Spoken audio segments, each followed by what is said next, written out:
Well, Hurricane Idalia officially making landfall this morning as a Category 3 storm. Taking a live look out right now, this is Longboat Key, Florida, where you can see still seeing the impacts of that storm there as it moves up towards Georgia and the Carolinas. As of right now, we know at least 2 deaths have been linked to this storm. Hundreds of thousands of people are without power, and thousands more are bracing for the impacts of that storm today as it continues to make its way up the East Coast. Happy Wednesday. Thanks for joining us for this 13 Plus live update and FastCast. I'm Anna Orsini. And I'm Kirsten Courier. I hope you all are having a great Wednesday so far. We want to start off real quick before we get to Mallory because we have a lot of craziness going on weather-wise. We do want to check in, though, on a story that we're following on our website that we have up right now about a threat in Oro Valley that police are looking into right now. This is about reports of a possible threat at Ironwood Ridge High School. Now, they said that in a social media post there were reports of a potential threat to students. They say it was from 5 different people who had read those social media posts about the threat that they thought may occur at the school, but it was determined that that was a non-specific comment, that it had been embellished as it had been passed along. And they say ultimately that they're not too concerned about that threat of a shooting at the school. They are, of course, looking into this, though, and it's just one of those situations. Better safe than sorry. Of course, if you hear something, if you see something, say something so that we can avoid anything happening at our schools here locally. But again, this is up on our website if you would like to take a look at that story. And right now, we are continuing to keep an eye on our weather here at home and, of course, in Florida. Lots going on. Yes, honestly. A lot going on. So kind of the opposite, polar opposites, as we could say. Of course, we have the tropics, Hurricane Idalia, which we'll get to in just a moment. But here at home, we've had that excessive heat. High pressure, keeping us dry, keeping us hot. That's the story again today. We have that excessive heat warning in place that has been extended for Tucson down to that Santa Cruz County line off to the west and northwest. That's what you're seeing here on this map highlighted in pink. So we are expecting those high temperatures between 105 and 115 in that highlighted area. Of course, much hotter in places like Phoenix compared to the Tucson metro. Now, the good news is we are going to see some cooler temperatures from here on out. 100 degrees on Thursday, and then we're back into the 90s starting on Friday. Low 90s Friday, Saturday, mid 90s on Sunday. So some cooler days are ahead as we kick off the month of September here in just a couple of days. Rain chances on the rise, isolated this afternoon and evening. Better chances Thursday and Friday. Still a 30% chance Saturday, which we're keeping a close eye on for the first home game. Much drier Sunday, Monday, and Tuesday. Now, satellite radar right now, very quiet here in the Four Corners. Temperatures heating up very quickly at this hour. We're at 95 in Tucson, 101 in Casa Grande, 92 in Nogales. And once again, we are going to see that high heat today. But you can definitely see that pattern change here in our 7-day forecast. So 50% tomorrow, 60% Friday. Cooler days stick with us. More of those 90s through early next week, which is great to see. Overnight lows in the 70s. Now, we are going to touch very quickly on Hurricane Idalia. Once again, it did make landfall this morning around 7:45 Eastern Daylight Time near Keaton Beach, Florida. That's right in that Big Bend region of the Gulf Coast as a Category 3 or major hurricane. Maximum sustained winds at the time of landfall, 125 miles per hour. Early this morning, for just a short period of time, it was a Cat 4. At this point, Category 1 storm, you can see centered over south of Georgia. It will continue to push off to the northeast, bringing a lot of heavy rainfall, storm surge, a major concern still, gusty winds before it eventually curves out to sea as we head into tomorrow morning and tomorrow afternoon. So still a storm to watch over the next 24 hours or so, but thankfully it is a quick mover and should take the bulk of that with it. And why do we see, just from, I guess, the scientific standpoint, the category changed so quickly? It made landfall as a 3, now it's a 1. Right. And is it still concerning when it is a Category 1 storm? Yes. So it typically does decrease in categories as it spends more time over land. Yeah. So, of course, as we know, the Gulf, this time of year, it's like bathwater. So it rapidly intensified overnight to a Cat 4 early this morning. But as soon as it hits friction with the land. That's one way to look at it. So it does decrease in intensity, but it's still bringing a lot of impacts with it. Still a lot of rain. You have the moisture source right there, and a lot of storm surge. That's really the big concern that we're seeing from this storm, especially where it did make impact, where it did make landfall earlier this morning. Okay. Thank you, Mallory, so much. We'll keep watching this. Taking a look and now to some of that damage from the hurricane.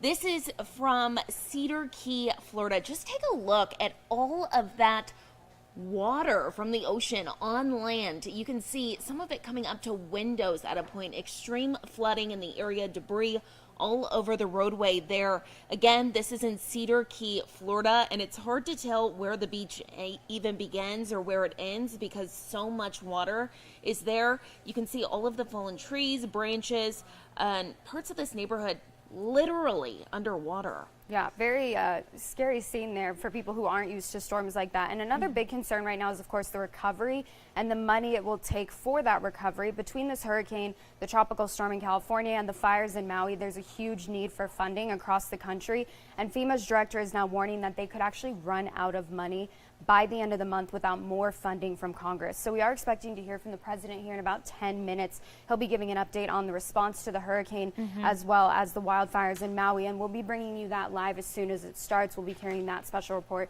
live on 13 News as well. Now, another big story that, of course, we've been following that we just talked about, those wildfires in Maui, and we haven't talked in a couple weeks, it seems like, about some of the numbers there. So we do want to get into that today because, I mean, it was just every single day we were seeing that death toll go up. And so today, good news is that the death toll hasn't gone up in about a week. As of yesterday, the land search essentially ended. Hawaii's governor says about 99% of Lahaina has been searched. So now they're moving to the water where they will look for victims that maybe ended up in the water during that fire. The death toll today stands at 115. Officials do not expect that number to go much higher than that. But despite that, there are still reports of nearly 400 people that are unaccounted for today. 110 official missing persons reports have been filed with Maui police. So we'll continue to keep you updated and let you know anything that comes out of that, as well as what President Biden has to announce later today. Yeah. Thank you, Anna. Now, here at home, we are learning more about what exactly happened during an officer-involved shooting last month. So we want to show you some video now. The Pima Regional Critical Incident Team releasing this video yesterday showing some of what exactly happened on July 12th. Police say they responded to the area for a home invasion. They located the suspect, Daniel Sheehan, near East 32nd Street. According to police, there was an hours-long standoff with the suspect barricaded inside of a home. At one point, police say he was seen standing at a window pointing a gun at officers. Police say a SWAT member fired a single shot at Daniel Sheehan, who died at the scene. Now, the officer has been identified as Chad Barker, a 9-year veteran of TPD. If you want to learn more about this story, read a little bit more into the background of this story. We have more information about the original incident up on our website. That is KOLD.com. And another story we're following here locally involving law enforcement is human smuggling. Right now, police are warning about the dangers of that. They say that right now, criminal organizations like the cartel are targeting actually teenagers, trying to get them involved and promising them quick money. Exactly. We've reported on this for really years now. It's something that we keep talking about, but the problem not going away. Not only can it be dangerous, it can be deadly. Our very own Alex Valdez spoke with the Cochise County Sheriff's Department about kind of what they're seeing in their neck of the woods. Trunk? Yeah. Guys, there are people in the trunk. In the trunk! This was just one of the 270 human smuggling situations Cochise County sheriffs responded to just this year, causing danger for everyone involved. Come on. But what happened was the vehicle drove off into the weeds, very dry weeds. Of course, you have a hot engine. It started a brush fire. And what the deputies found out were there were people inside the trunk of that vehicle that they couldn't get to for a long time. No, this is not victimless. It's very serious. People are losing their lives down here because of this. Art Del Cueto, the vice president of the National Border Patrol Council, says it's important to remember these are criminal organizations with the only goal of making money. Corporal Scott Borstead with the Sierra Vista Police Department agrees, saying since January, his officers initiated 33 different human smuggling cases where 28 arrests were made. The drug cartels are the ones that they know what's coming across. They're going to direct the traffic. They're going to tell where and where not to cross. So that's where the dangers come across, is that at the end of the day, it is a criminal mindset that's in charge of it. Cuerto says oftentimes there is a lack of consequences and prosecution when they are caught, adding to the problem, something Corporal Borgstad says the county is dedicated to tackling. Cochise County is very serious about this situation. and I mean all of Cochise County, all of Cochise County law enforcement, everyone from local, state, and federal agencies take this very seriously. And here at home, another story that we're following today, a major setback for an organization locally just trying to do some good. Yeah, that's right. According to the Green Valley News, someone vandalized the Saurita Community Food Bank's new trailer, really devastating there. Now they can't do all their missions, kind of give back to the community. Yeah, any of their work, because I think that allows them to deliver food to people as opposed to having people come to the food bank. That new 46-foot trailer was designed to bring resources specifically to rural communities. And according to the paper, it was supposed to be heading to the Amato Youth Center last Saturday, but the brake wires on it had been deliberately cut. They have reviewed some of their security footage, but they did not find anything pointing to who could have done it. And right now there's no word on exactly how much the repairs will end up costing. And today, concerning numbers for parents of teens right here in Arizona. According to the state health department, kids 17 and under are the #1 group for suicide attempts this year. There have been more than 9,000 reported hospitalizations. Now programs are being rolled out to hopefully get these numbers down. A one-of-a-kind suicide prevention center opening this week in the Chandler Unified School District. And throughout the state, more teenagers are signing up for peer support on Teen Lifeline. That's Arizona's only teen-to-teen crisis line. It is available 24/7. Their number is 1-800-248-8336. You can find that number on our website. And here at home, an outstanding officer being recognized for their outstanding contributions to our community. Yes, that's right. Robert Zavala has been named Arizona's School Resource Officer of the Year. Such a huge accomplishment. And he's from right here in southern Arizona. We love to see it. Zavala has been a deputy with the Cochise County Sheriff's Office for over 10 years. He works as an SRO at Knock Oak Elementary and Bisbee High School. Sheriff Mark Daniels of Cochise County says he is the perfect man for the job. He works so well with these kids. He's homegrown with high school in Bisbee. He was what I call the shoe fits for that assignment. He's been with us over 10 years, and he asked to be in this position, was selected.